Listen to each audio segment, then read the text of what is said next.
ओम शांति। 5 जून 2025 के ईश्वरीय महावाक्य। पहले सुनते हैं मुरली के मुख्य पॉइंट्स। बाबा ने कहा, उस हद की नॉलेज से तो कागविष्टा समान सुख मिलता है, लेकिन इस बेहद की नॉलेज से बेहद का सुख मिलता है। जो अक्लमंद बच्चे हैं वह तो सहज ही इन ज्ञान की बातों को समझ दूसरों को पढ़ाने लग पड़ेंगे, परंतु कई ऐसे भी हैं जो चलते चलते संशय में आकर पढ़ाई को ही छोड़ देते हैं। फिर बाबा ने कहा, पढ़ाई छूटने का मुख्य कारण है काम महाशत्रु से हार खाना। इससे बचना है तो याद के सिवाय और कोई रास्ता नहीं। याद से बल आता जाएगा और माया बलवान की ताकत कम होती जाएगी। जो पूरा योग में रहते हैं वही सच्चे सच्चे महावीर हैं। उन्हें माया का कोई तूफान हिला नहीं सकता। लास्ट में बाबा ने कहा, ऐसा मीठा बाप जिनसे तुमको इतना भारी वर्षा मिलता है, उनको कभी फारकती नहीं देना, अर्थात पढ़ाई को नहीं छोड़ना। आत्मा को बाप से वर्षा मिलता है याद करने से, इसलिए अपने को आत्मा समझ बाप को याद करो। देह अभिमानी होंगे तो वर्षा पाने में मुश्किलात होगी। और अब सुनते हैं महावाक्यों को विस्तार से। मुरली का सार। मीठे बच्चे, बेहद के सुखों के लिए तुम्हें बेहद की नॉलेज मिलती है। तुम फिर से राजयोग की शिक्षा से राजाई ले रहे हो। प्रश्न, तुम्हारा ईश्वरीय कुटुंब किस बात में बिल्कुल ही निराला है? उत्तर, इस ईश्वरीय कुटुंब में कोई 1 रोज का बच्चा है, कोई 8 रोज का, लेकिन सब पढ़ रहे हैं। बाप ही टीचर बनकर अपने बच्चों को पढ़ा रहे हैं। यह है निराली बात। आत्मा पढ़ती है, आत्मा कहती है बाबा। बाबा फिर बच्चों को 84 जन्मों की कहानी सुनाते हैं। गीत, दूर देश का रहने वाला आया देश पर आए। ओम शांति। वृक्षपति वार, उसका नाम रख दिया है बृहस्पति। यह त्योहार आदि तो वर्ष वर्ष मनाते हैं। तुम हर हफ्ते बृहस्पति डे मनाते हो। वृक्षपति अथवा इस मनुष्य सृष्टि रूपी झाड़ का जो बीज रूप है, चैतन्य है, वही इस झाड़ के आदि मध्य अंत को जानते हैं। और जो भी वृक्ष हैं वह सब जड़ होते हैं। यह है चैतन्य। इनको कहा जाता है कल्प वृक्ष। इनकी आयु है 5000 वर्ष। और यह वृक्ष 4 भाग में है। हर चीज 4 भाग में होती है। यह दुनिया भी 4 भाग में है। अब इस पुरानी दुनिया का अंत है। दुनिया कितनी बड़ी है, यह ज्ञान कोई भी मनुष्य मात्र की बुद्धि में नहीं है। यह है नई दुनिया के लिए नई शिक्षा। और फिर नई दुनिया का राजा बनने के लिए अथवा आदि सनातन देवी देवता बनने के लिए शिक्षा भी नई है। भाषा तो हिंदी ही है। बाबा ने समझाया है, जब दूसरी राजाई स्थापन होती है तो उनकी भाषा अलग होती है। सतयुग में क्या भाषा होगी, सो बच्चे थोड़ा थोड़ा जानते हैं। आगे बच्चियां ध्यान में जाकर बतलाती थी, वहाँ कोई संस्कृत नहीं है। संस्कृत तो यहाँ है। जो यहाँ है वह फिर वहाँ नहीं हो सकती। तो बच्चे जानते हैं यह है वृक्षपति। उनको फादर रचता भी कहते हैं झाड़ का।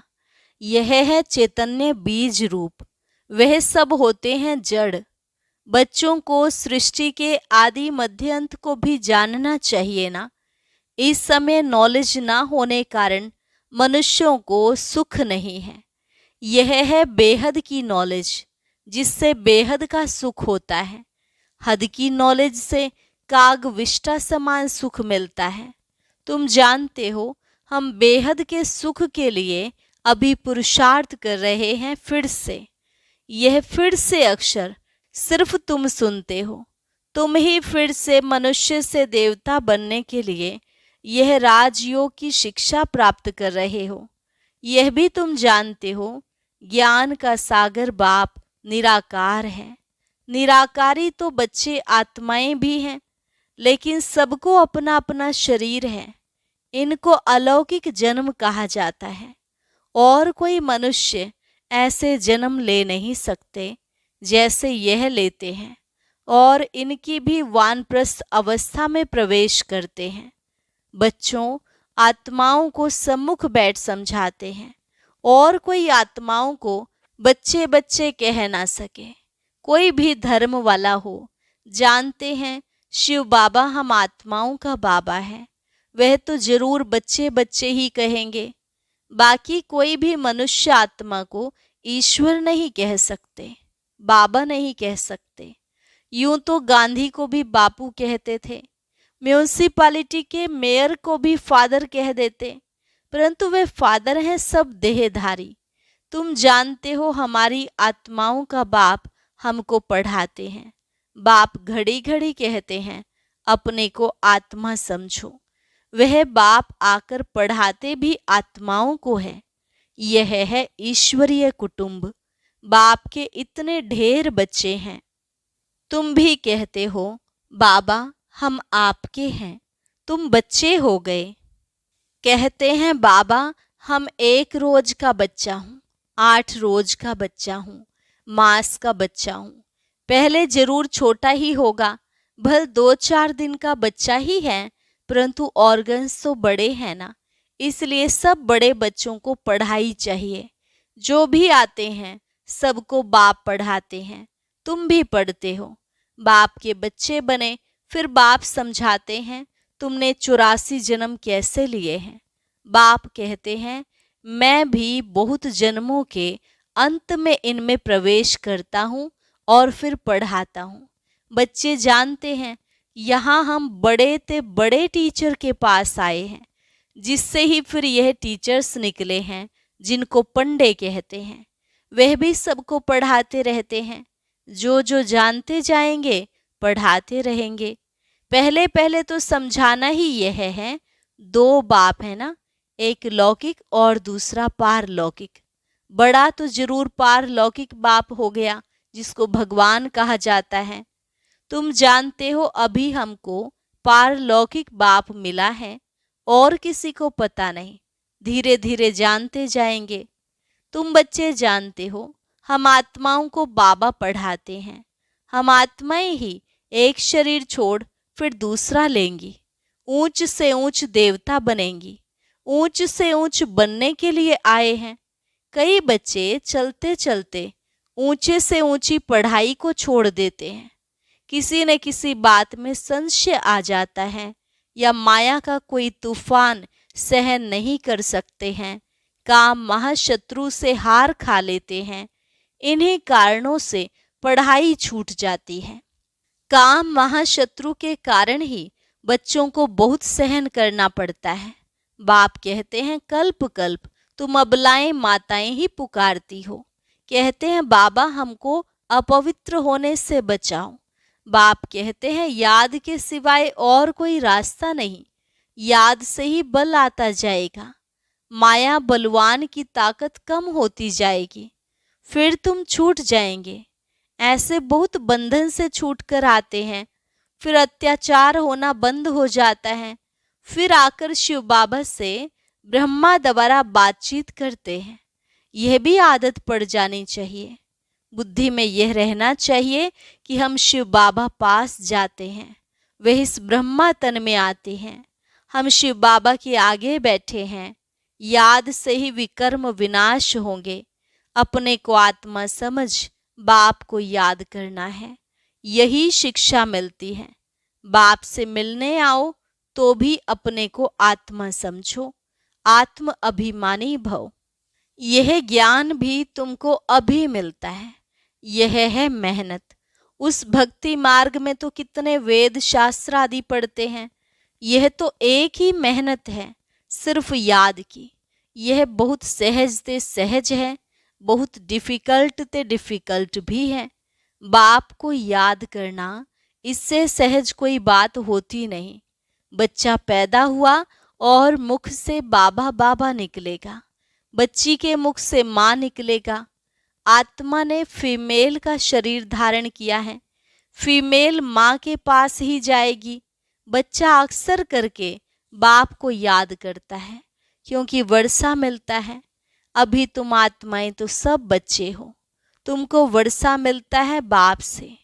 आत्मा को बाप से वर्षा मिलता है याद करने से। देह अभिमानी होंगे तो वर्षा पाने में मुश्किलात होगी। बाप कहते हैं मैं बच्चों को ही पढ़ाता हूँ।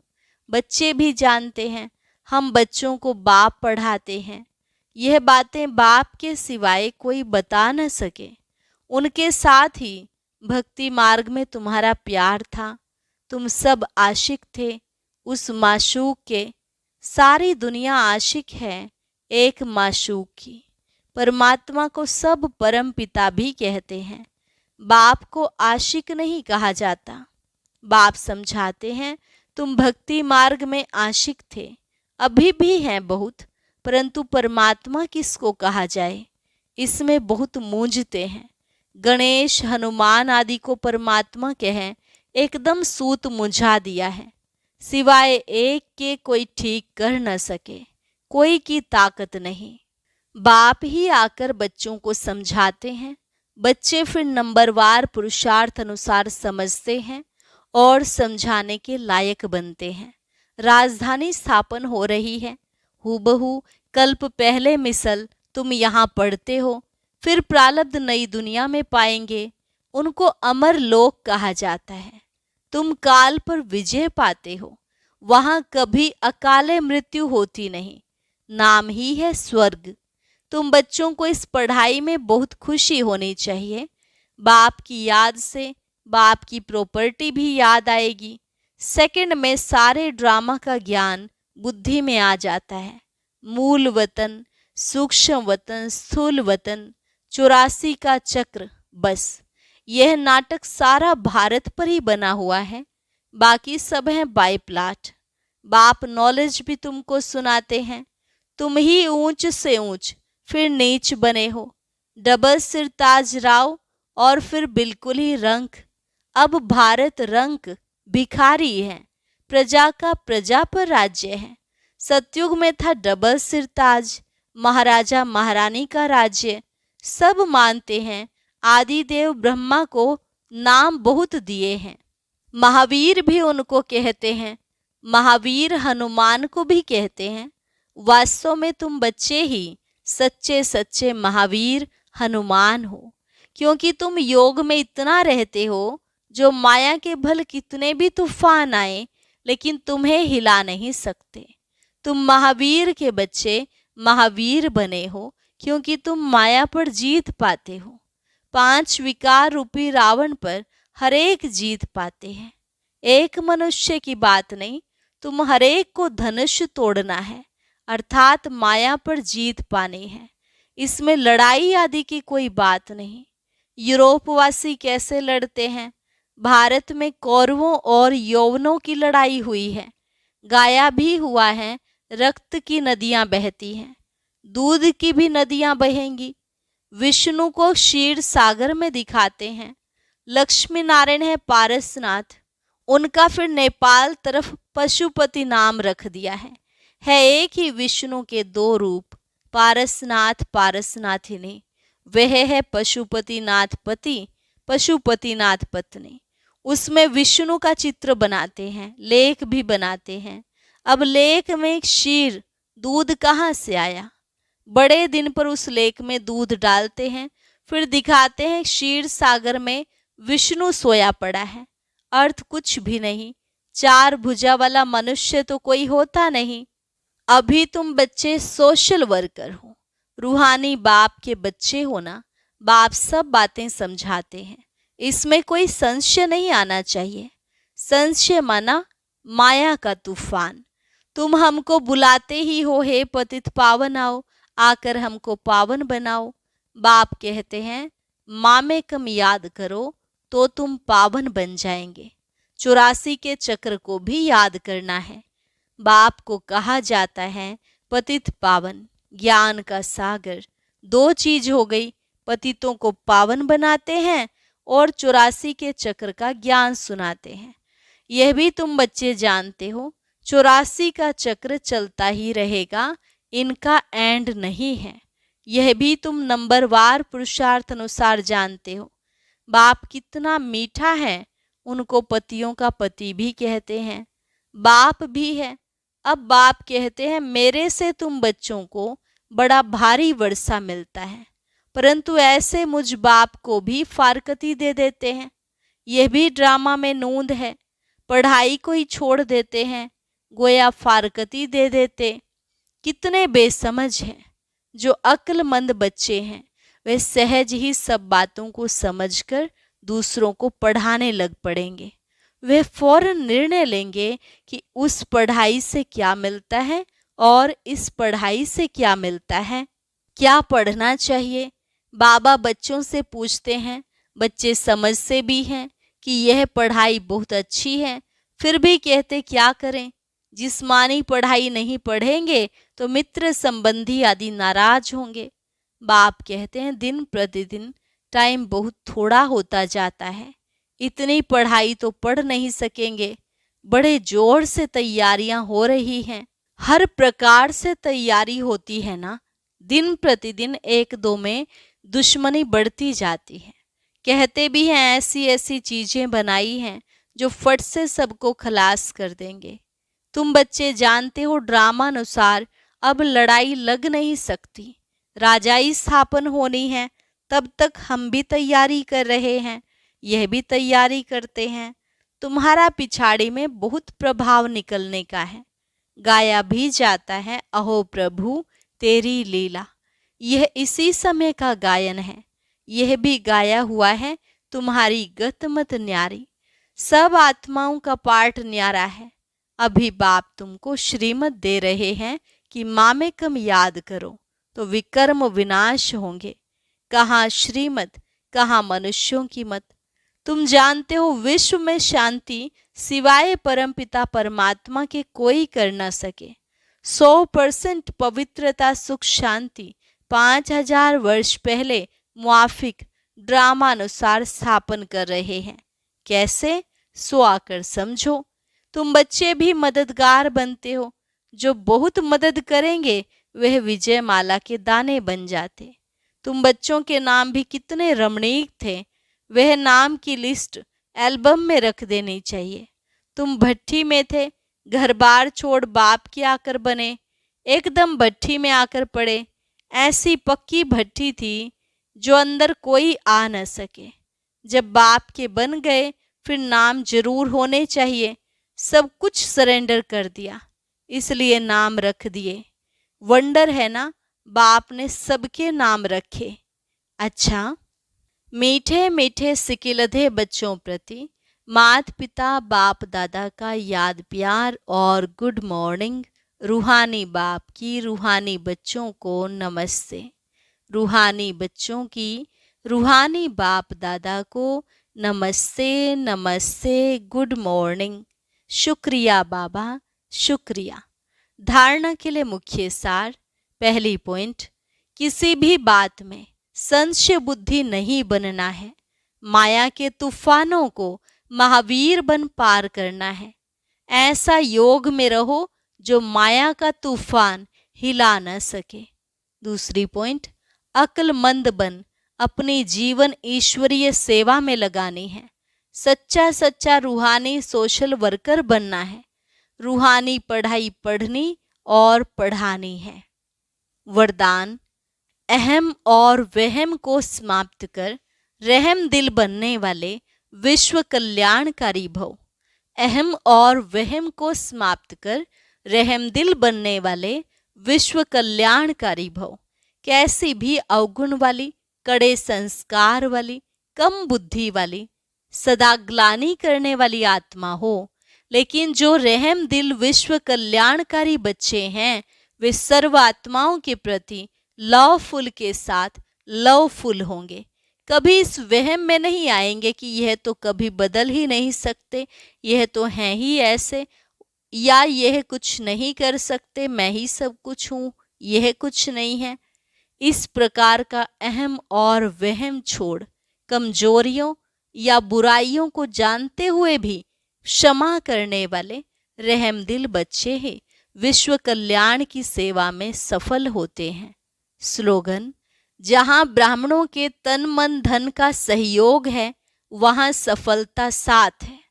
जहां ब्राह्मणों के तन मन धन का सहयोग है वहां सफलता साथ है। अच्छा, ओम शांति। अब आज का अव्यक्त इशारा और ज्ञान मोती भी अवश्य सुने।